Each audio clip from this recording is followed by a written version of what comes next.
तो क्या लगता है? ये हो तो सकता है, लेकिन जो कर्मचारी जो बैठे हुए हैं, जो भ्रष्टाचार में लिप्त हैं, अभी देखो हाँ। मैं आपको बेसिक चीज एक बताता हूँ। जी। अभी क्या है ना, अभी आप छोटा सा बैंक को ले चलिए, 100% किसान आज के समय बैंक से जुड़ा हुआ जी। है। गवर्नमेंट की तरफ से एक स्कीम चली हुई है कृषि कार्ड की, बहुत अच्छी स्कीम चली थी। हम्म। 3% का ब्याज था उस पर, 7% था वो, 3% या 4% वापिस आ जाता था जब जमा करते थे तो पैसा। अब इसमें ये समझिए क्या हिसाब बन गया इन बैंकों का। आप कृषि कार्ड लेने के लिए जाते हैं तो कम से कम 4 या 5 हजार रुपया लेने के लिए उन्होंने बाहर में दलाल बैठाए हुए हैं। मतलब वो अब घूस घूस लेने के बाद ही आपको कृषि कार्ड देंगे? हाँ, चलो कृषि कार्ड मिल गया, उसमें 4-5 हजार रुपया उसको दे दिया, बेचारे को 50 हजार रुपया का सारा लोन मिला जी। है। 4 हजार रुपया उसने उसको दे दिया, 50 हजार रुपया। अब उसको कौन सा 3% रह गया, वो चलो वो भी, चलो उसको भी दे दिया भाई, वो भी टेंशन से बच गया, बैंक वाले बात करना चाहते नहीं है। जी। अब उसके ऊपर, इसको गौर से सुनना, जी। इसके ऊपर जब आप जो हो ना, आपका जो हो ना, आपके हाथ में जब बुक आएगी तो बुक पर 1300 या 1500 जैसा कृषि कार्ड होगा, उसके हिसाब से जो 3 हजार रुपए तक इनका सर्विस चार्ज उसके ऊपर होता है। ओके। वो सर्विस चार्ज किस चीज का है? ऐसी क्या सर्विस दे रहे हैं? जी, नहीं, इकाई की थी। आपकी आवाज नहीं आ रही। नहीं, मैंने कहा ऐसा क्या काम कर दिया जिसके लिए फीस की जरूरत है? मैं बता रहा हूँ ना आपको, जो हकीकत है मैं आपको वो बता रहा हूँ। कोई सुनने वाला नहीं है किसान के दर्द को। 3 हजार रुपए वो दे दिए इसने, हाँ। 7 हजार रुपया, 7 हजार रुपया हो गया। हाँ। मिले उसको 5 हजार रुपया का, वो 50 हजार रुपया का कृषि कार्ड। हाँ। हाँ। अब क्या होता है, उसको इसका साल भर का समय है। हाँ। हाँ। देखो किसान के पास इतनी लंबी चौड़ी आय नहीं होती कि वो उसको, मैं तो समझता हूँ किसान कृषि कार्ड को वापस कर ही नहीं सकता। केवल ब्याज ही देना उसको बहुत भारी पड़ता है। अच्छा।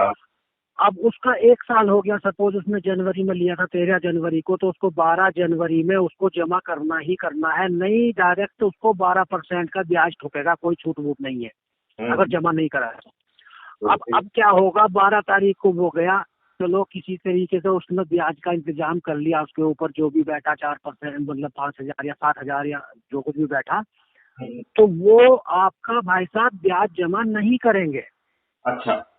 वो टोटल पैसा जमा करना पड़ेगा, तब वो नए खाते में जुड़ेगा, अगले साल से शुरू होगा। अगर आप खाली ब्याज जमा करिए तो वो टोटल में उसको लेस कर देंगे, 12% ब्याज ठोक देंगे। अच्छा। अब अब आपको क्या करना पड़ेगा, आपको फिर वही दलाल के पास जाना पड़ेगा। ओके। दलाल उसमें से क्या करेगा, उस वो 50 हजार रुपया और वो 5 हजार रुपया जो उसका ब्याज बैठा है, अगर उसके पास है तो वो 5 हजार दे देगा उसको। बाकी 50 हजार रुपया वो एक रात के लिए हाँ। हाँ। आपको एक 1% या 1.5% पे वो ब्याज देगा, ब्याज लेगा उस पे एक रात का। हाँ। हाँ।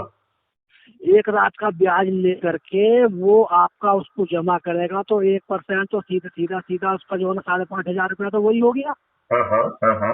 है? हाँ। हाँ। तो अब 5,500 रुपया उसने देना है, उसको दलाली के देने हैं। उसके बाद में एक रात के लिए वो पैसा आपका जमा करेगा, अगले दिन निकाल के दो उसको या उसके खाते में ट्रांसफर करो। आप कहाँ गए, कहीं नहीं। मतलब जो पैसा मिलने वाला है वो साला भाई बारह बांट हो जाता है, कोई सुनने वाला किसान की नहीं है। इसमें और ये क्या, ये तथ्य गवर्नमेंट के ज्ञान में नहीं है क्या? जब वहाँ लाइन लगी हुई होती है, परमानेंट बैठे हुए हैं लोग दुकान खोल खोल के बाहर में, बैंकों के बाहर, जो एजेंट हैं इनके क्या कौन करते हैं, कृषि कार्ड बनवाते हैं। और अभी बताऊं मैं आपको, अभी कल परसों मेरे पास फोन आया, मैं खुद जो हूं ना कृषि कार्ड होल्डर हूँ। अच्छा। परसों फोन आया, आपका जो अकाउंट है बहुत अच्छा चल रहा है, इसके लिए हम आपको 50 हजार रुपया तत्काल लोन देना चाहते हैं। हम्म। तो मैंने कहा भैया क्या क्या क्या उसकी शर्तें होंगी। हम्म। उन लोगों को जी वो आपका जो कार्ड है वो गोल्डन कार्ड में है, आपका नाम, आपका कार्ड अच्छा चल रहा है तो इसलिए वो हम आपको देना चाहते हैं। तो मैंने कहा भाई कुछ तो उसका होगा। हम्म। तो के साहब 8% ब्याज है उसका। मैंने कहा चलो सोच के बताएंगे। अब कल 0124 शायद गुड़गांव का नंबर है, वहां से किसी मैडम का फोन आया कि आपका कार्ड जो है ना बहुत अच्छा चल रहा है और आप जो है आपको जो है ना 50,000 रुपये तत्काल लोन मिलेगा, कोई कागजी कार्रवाई नहीं, किसी कार्ड की बेस पे मिल जाएगा। तो मैंने कहा मैडम कितना ब्याज होगा? तो वो बोली 10.5% होगा। अब जब दो जगह से फोन आ गया, एक जगह 8%, एक जगह 10.5%, तो मैंने बैंक में वही जो वहां पर दलाल बैठे हुए होते हैं किसी कार्ड की, क्योंकि मैं भी पिछली बार जब आदमी ब्याज दे रहा है तो केवल उसको विड्रॉल ही भरना होता है केवल। नए से पुराना हो जाएगा भाई, आपने 10,000 रुपया जमा करना है ब्याज का, 1,00,000 रुपए तुम्हारे ऊपर है तो 1,10,000 रुपए का विड्रॉल वो जो ना जमा कर दो और 1,00,000 रुपए का विड्रॉल भर कर दे दो, तो वही नया पुराना हो जाएगा, ब्याज आपका जमा हो जाएगा। तो ये हम खुद अगर करें तो बैंक वाले सीधा रास्ता नहीं बताते। 3-4 बार उसको बोला भाई, जब विड्रॉल फॉर्म पहले भी कभी मैं 2-4-5 साल पहले भी भरता था, वो मैनेजर बदल गए थे। अभी तकलीफ क्या है आपको? तो वही 10,000 रुपये ब्याज की मिलने हैं भाई। ठीक बात है। उसके पास क्यों भेज रहे हो हमारे को? कि नहीं ऐसा नहीं होगा, सारा ही जमा करना पड़ेगा। अब उसने, जबकि मेरा तो 3-3.5 लाख रुपए का किसी कार्ड है, तो उसने मेरे को 3,000 रुपया बामुश्किल बात की 4,500 रुपये मांग रहा था। और उसने भी वही एक विड्रॉल फॉर्म और एक जमा करने का फॉर्म भरा और वही ले जाकर मा दिए, ना 2 रुपए अपने पास से जमा करे ना कुछ करा, केवल कागज ले जा करके दे दिए, बस वो 3,000 रुपये पूछने थे वो पूछ गए। कोई भी बैंक वाला ये बात करके राजी नहीं है। और पिछले साल 2 बार इन्होंने सर्विस चार्ज उसमें काटा। पिछली बार उसी दिन एप्लीकेशन दे करके इन लोगों को आया, मैनेजर से साइन करा करके देखा, वो आज तक भी जो इन्होंने सर्विस चार्ज इसकी शिकायत हमें नहीं करना चाहिए आपके विजिलेंस विंग वगैरह में कि ये लोग यहाँ बैठे हैं, ये फोटो हैं, ये धंधा बड़े धड़ल्ले से चल रहा है। और सबसे बड़ी बात तो है कि जो है हम अपनी स्कीम में ये सब प्रावधान पहले से ही क्यों नहीं कर देते हैं कि यदि उसको उतना चाहता है तो सिर्फ उसको अपना वो जमा करना है और उसका वो एक्सटेंड हो जाएगा।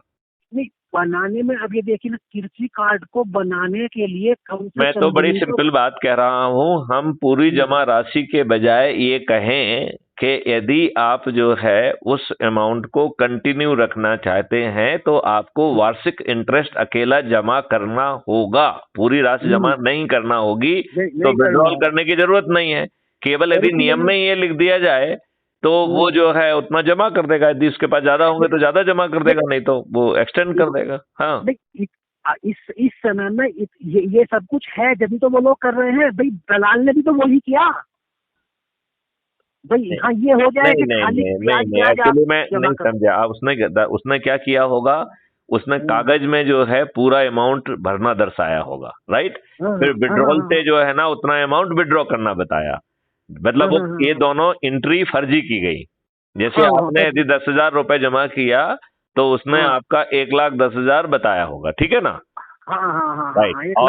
और इसके 1,10,000 जमा होने के बाद 1,00,000 का जो है ना विड्रॉल कर लिया तो वो जो है वो कागजी कार्रवाई खत्म हो गई, क्योंकि वो तो पैसा जमा ही नहीं किया गया था।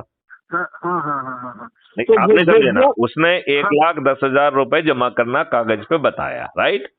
और 1,10,000 जमा करने के बाद विड्रॉल से 1,00,000 विड्रॉ कर लिए, ना जो जमा हुए ना जो विड्रॉ हुए, सिर्फ 2 एंट्री हो गई रजिस्टर में, एक जमा करने की एंट्री और एक निकालने की एंट्री। मैं अब से 5 या 6 साल पहले मैं खुद ऐसे ही करता था। बीच में जब लोग इन्होंने अपनी मीटिंग बनाई ना इन लोगों ने, तो फिर अब बैंक नहीं, एक्चुअली में जो दलाल है वो बैंक वालों को भी पैसे देता होगा। हाँ, पैसे आते हो तभी तो वो सुनते नहीं है किसी की।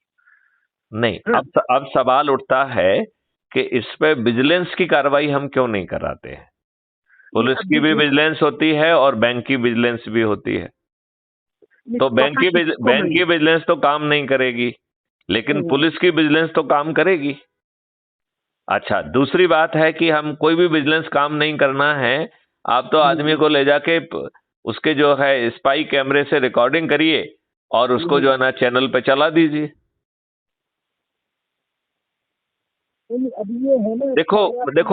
देखो शर्मा जी, मैं आपको ये बताना चाहता हूं कि हमने ऐसे घटिया कानून क्यों बनाए हैं, नंबर 1। हाँ, नंबर सबसे 2 बड़ी जो बात ये है नंबर 2 जो है, हम किसान को जबरदस्ती बोझ क्यों डाल रहे हैं।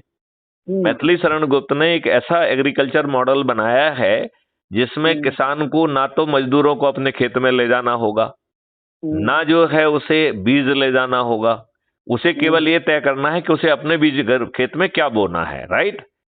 और उसमें भी सिस्टम ये रहेगा कि वो बगल वाले ने क्या बोया है उसके आधार पर मोनोक्रॉप ना हो, इसलिए आपको उससे भिन्न चुनाव करना पड़ेगा। सिस्टम ये इंश्योर करेगा कि सबको रीजनेबली इनकम हो, राइट। अब जो है सिस्टम खुद जो है मजदूरों को ले जाएगा, उनको ट्रेन करके इक्विपमेंट के साथ वो वहां पे खेत पे काम करेंगे, बीज बोएंगे, सब काम करेंगे। 10 फीट गहरी खाई भी खोदेंगे, 4 तरीके के पेड़ भी लगाएंगे, गौशाला भी बनाएंगे और किसान से 5 पैसे नहीं लेंगे, राइट। ये सब पेमेंट किसान की ही एक दूसरा अकाउंट जिसको हम डेबिट अकाउंट कहते हैं उससे हो